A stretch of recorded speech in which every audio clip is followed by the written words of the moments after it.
Hey guys, my name's Mitch and I help people manifest their dreams.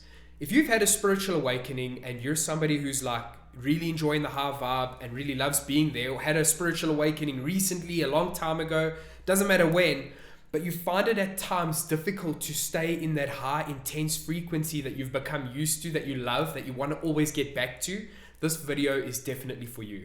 Now, the last point on this list is the cross. And it's a really powerful technique to help you remember that intense vibration and how to get back.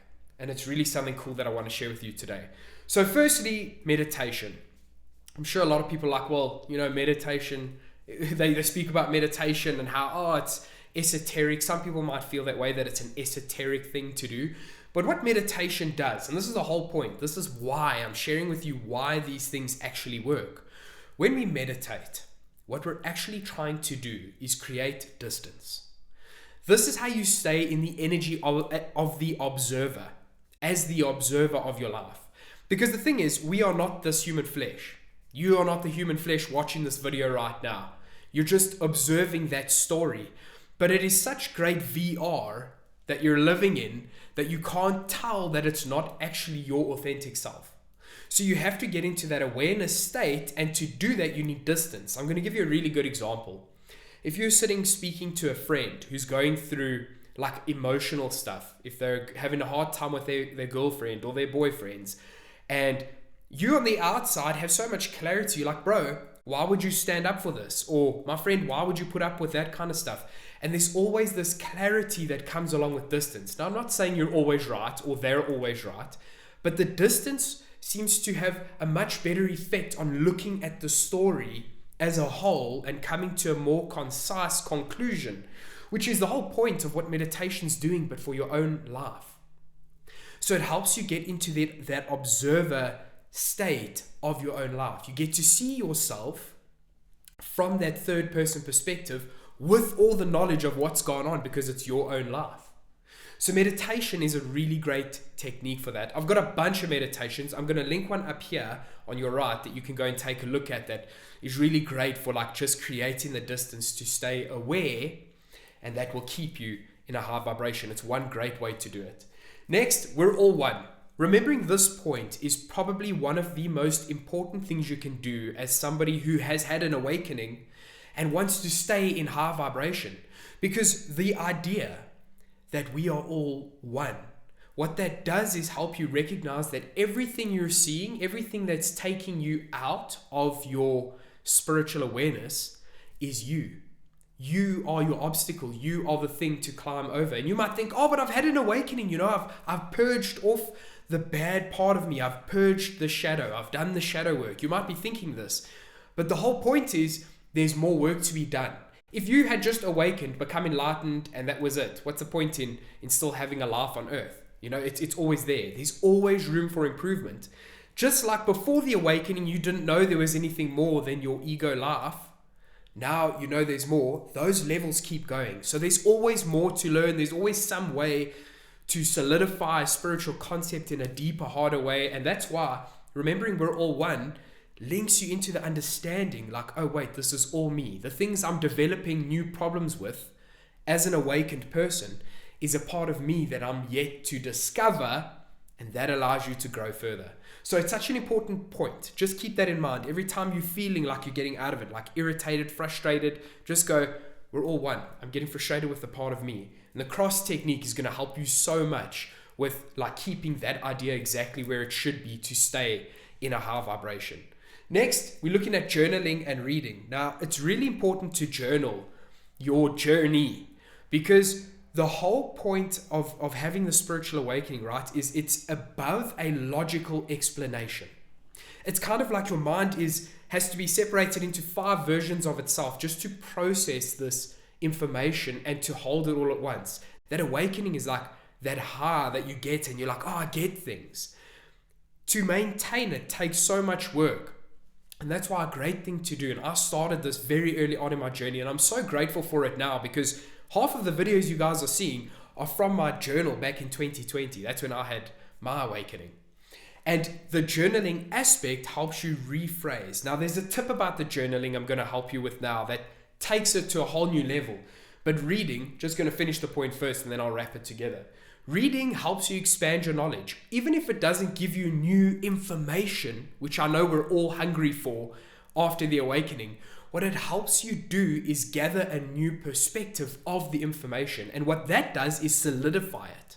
It makes it like more rigid. So when you're going through the same ego lesson again, the weaponry you have available is that much more from different perspectives. So it's a really great idea to go and investigate books. I'm going to give you some books. Take a look down in the description if you want some really great suggestions for books that have helped me understand it at a much deeper level.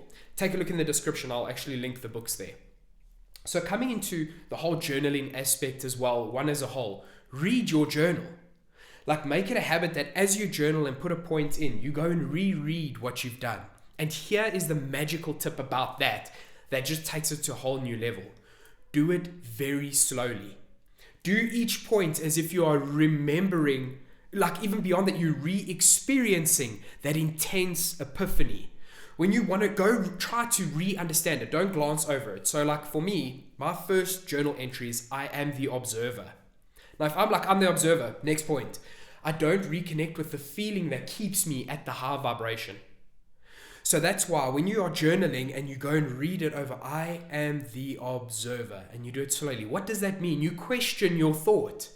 What does it mean? I'm observing. All I am is observing. And the more detailed you are, every time you refresh your memory by going to read it, it jumps up a few levels. So be detailed in your journaling and read it. Go through and read it again very slowly. Get reconnected with the vibe. Now that's something that will genuinely help your whole journey. It's incredible. Next one we want to move on to is conscious awareness. Now, they're kind of one and the same thing. The more aware you are, the more conscious you are, and the more conscious you are, the more aware you are. But what happens in a conscious awareness, when you're intentionally putting yourself into a state of awareness, you get back up to that observer's state of self. So you're like, oh, okay, I need to see what's going on. It's a reflection. And it helps you get away from the ego attachments that we all have. Now you must remember, your ego attachments happen at the back of your mind. It's always in the dark. It's always in that place your ego will attach where you are not aware and where you're not conscious. That's what it will show you. So as soon as you become consciously aware, you'll notice things that are out of place, and that happened in the darkness of your thinking, in the shadow that is redeveloping. But it's something we have to do to grow, is go through this constant shadow evolution as well. The shadow will evolve. It will learn how to hide behind the light. So this is why conscious awareness and putting yourself into an aware state is so important. The easiest way for me is through meditation, but just by becoming aware. I have a video that I released a little while ago, like a week ago, not even, of how to like turbocharge your manifestations. You can go and check it out here if you want. And I actually take you through a technique to help you become more aware of like your surroundings, just in a quick 5-minute exercise to spring you back into awareness. Lastly, the cross technique. This is so exciting.